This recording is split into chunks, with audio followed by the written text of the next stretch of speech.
of assembly, so to speak, in Uganda being coerced or forced to allow him come back again as many times as possible. And don't forget the case of Burundi. People step up to say no, whether the House agree or not, they are saying no. Though the man is still there, Nkurunziza is still there, but never agreed to it. What can really place as a difference in all this setting? Thank you very much. Now we have instances where you see people revolting, protesting, carrying placards, and so on and so forth. But by the time you see that the people of the country are not taking those steps, and you see that the legislative houses decided to be rubber stamp, when you talk of force or coercion, we have educated men in the parliament. And of course, we all know that if you win an election, and I feel you have rigged the election, I have a place to cry to. I go to court. Of course, you, as the defendant, will not sit on that chair to determine the case, to be a judge or panel of judges. Now, it's happening in Nigeria. The incumbent governor of Edo State, quote unquote, lost the election. He went to court, and the court said, no, you won. Assume your office, and it's there now. Are we saying that there is no court in Uganda? Are we saying that there is coercion to all the judges must see whatever the president says? Are we saying that there is no independence of the judiciary, or that he can just fire and sack them at will? You see, there is no how we can exonerate the people of Uganda and the followers from the blame. If at the end of the day, the election is about 64%, and then the other 8 contestants are sharing the rest votes, you see, if you even blame them, why not form an alliance? Why not come together and say, okay, this is an elephant you want to battle. Okay, you are grass cutter. You are antelope. Let us come together so that let our weight be also heavy. And let us start with that to battle, just like what happened in Nigeria. So, you can't just exonerate the followers and the people of the country from whatever is happening in the country. If you decide to fold your arms and it's okay by you, fine, it's okay by you. Can I react to this? Oh, hold it. So you react later on after he finished talking. So you see, if you decide to okay it, then it's okay. We are not saying all is well. We are not saying all is perfectly well. There is no leader who you can say is a saint. And then, very, very importantly too, you discover that we have countries where democracy is being followed every 4 years, there is change in tenure, or 8 years maximum. That is not a criteria. It's not an indices to determine the fact that, oh, those countries are doing well economically. Look at Nigeria now. How much is the naira to a dollar today? And we are not having a dictator who is doing for 30 years or 40 years. Where are we economically? The world is advancing globally. Can I react to this? Hold on, Barrister. Just hold on. The world is advancing technologically. Now we have answers, we have aeroplanes, we have this and that. But the most important thing, we could not advance in that. And what is that? Fighting hunger and poverty. Worldwide. Our fathers in those days, we say, oh, they are not educated, they did not go to school. But they could feed well and feed their neighbors. Food was surplus. The value of the naira was very, very strong. A pound to a naira. But today, we are now very educated. We now have all the so-called technological advancement and whatever. We travel here and there, but today, there is poverty, there is hunger. How do we now? Well, so it doesn't, you see, so there's a very big problem globally. There's a very big problem globally. Outside the issue of a man being in office, if I become a president of a country, and then you allow me to stay until I die, I will stay until I die. All right, thank you very much, sir. Thank you. Before you react, do you have anything to say to what he just said? Because he's insisting, the longer the better, the more the merrier. Let me tell you, I am not against what happened there. I'm not a support of what happened there. The best thing how to be done, the very instruments, ingredients required for a workable democracy is what we should profile here. Because Uganda as a country, yes, the man has been there all this while. He has the grip to the nation.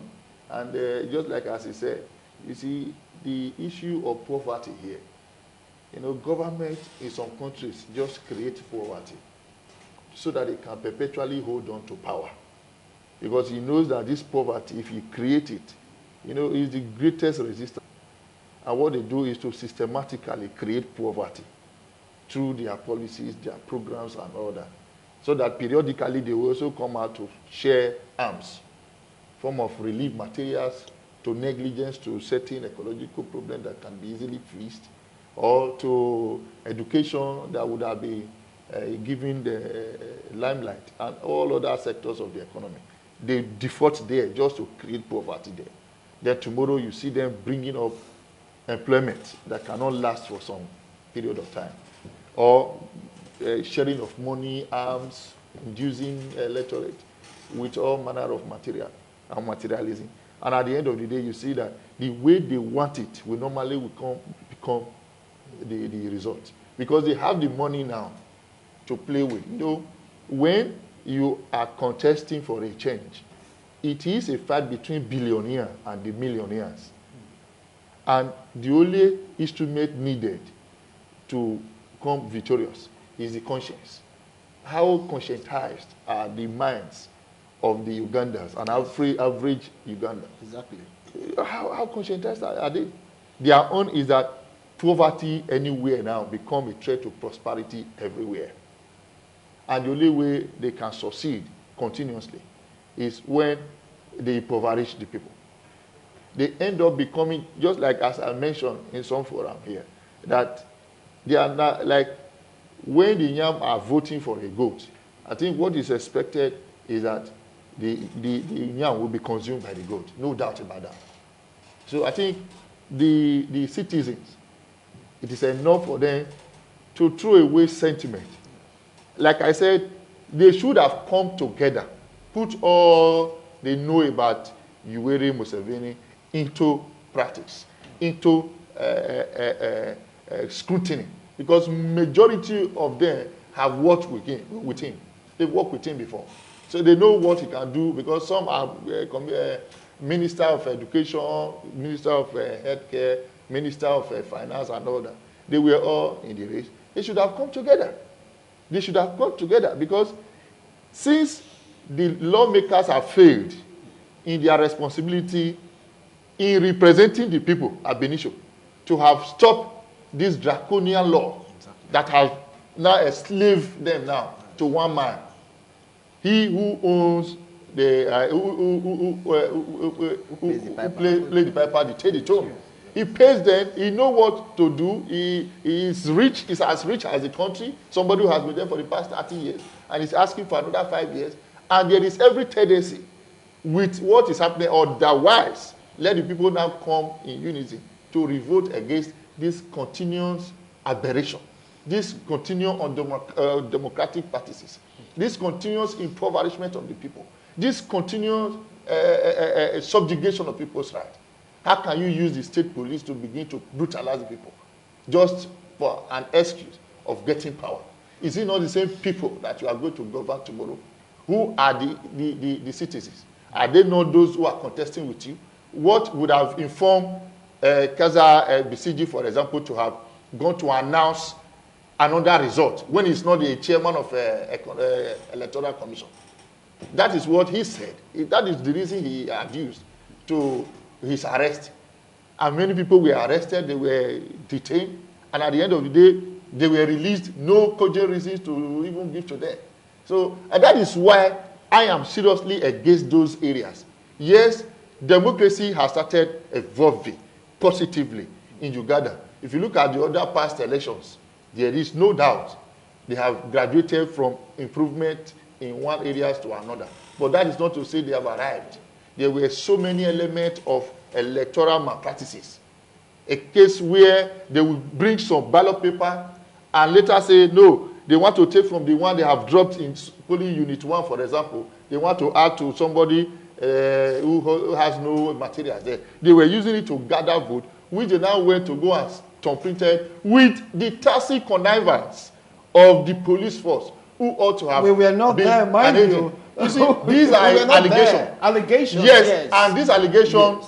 was made known through the press briefing that these major challengers granted.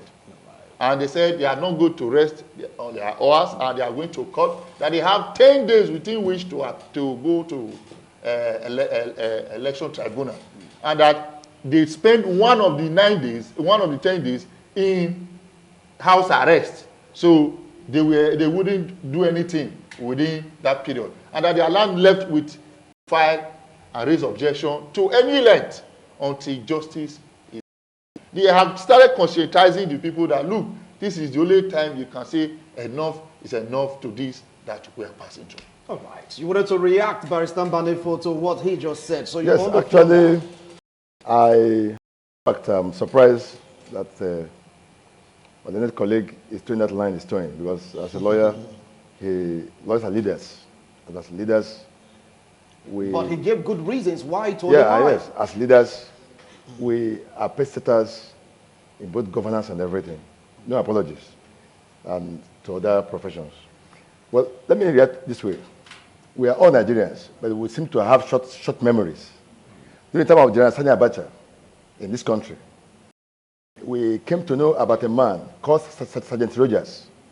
Sergeant Rogers was assigned a job of ensuring that any opposition to the government was brought down. He said it with his mouth during his particular Coated roofing ties, your roofs, doors, MDF and HDF box master. Visit GDT Unique Roofs and Doors for your quality stone coated roofing ties and doors.